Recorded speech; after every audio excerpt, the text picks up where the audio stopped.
Hey everybody, Ryan here from Android Coliseum. I'm going to give my quick review on the Amazon Fire 7 tablet.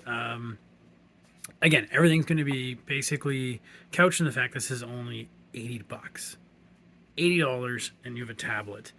So you've got to really start from there and not set your sights too high. It's only a 16 gigabyte storage space. It's got only a quad core processor, 2 gigs of RAM, a 7-inch display at 1024 by 600, so not even HD. It's got a 2 megapixel camera in the back and front, so it's not going to be your top of the line spec for sure, but 80 bucks.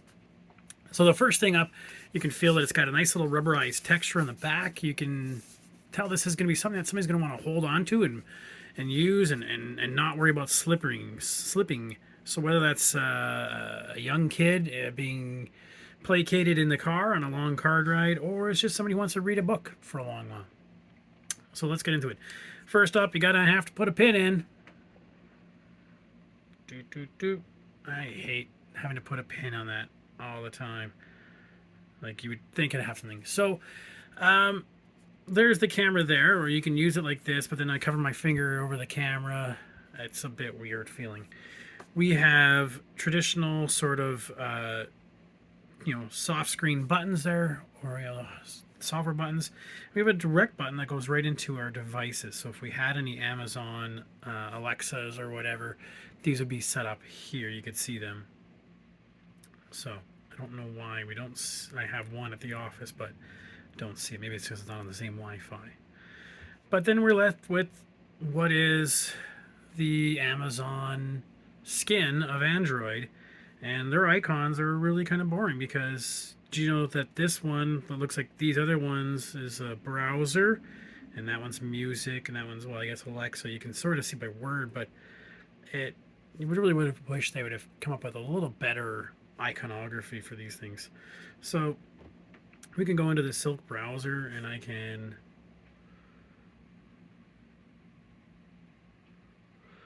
slowly wait for something to load.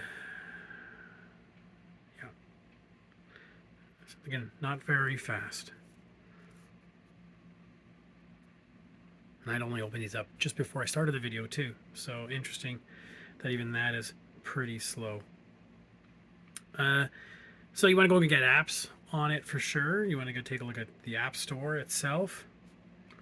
Let's take a look at, well, there's not going to be anything Google on here. If I want Gmail or Google Search or Maps, or I got some Yin Kuang who designed these Google apps. No, thank you. Right? I'll just use the browser to go where I need to. So in terms of apps, there's not a lot in here. It depends on what people have already built for this. So there's TikTok, okay, Roblox, Zoom. There's some games on here. We do have Instagram, Facebook. I think was on here somewhere. So Netflix, we have some things on here that we can use.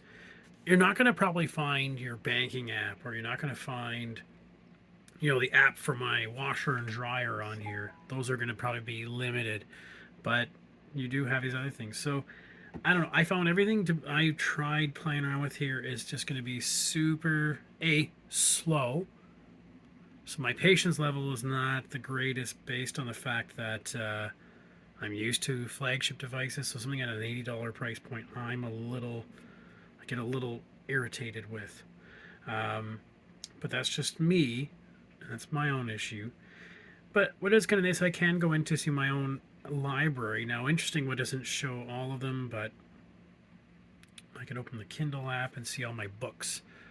So this is where I think it might be nice. This is going to be essentially a replacement for the Kindle. If you haven't got a Kindle already, this would be basically a really good Kindle that has extra features if you really, really, really needed it. Because the Kindle, as great book reading, has slowed everything else. So I could go ahead and just pick out one of these in one of my books. I don't know why they're not showing the things, the labels on them. Anyways, that's the review. It's going to have a very niche setting. that if you're used to any other tablet out there, you're used to any Android tablet, you're going to have a lot of, butting up experiences in terms of what they don't have. If you just needed to read and just play some of these basic video games or whatever, Candy Crush, then that's probably all you need.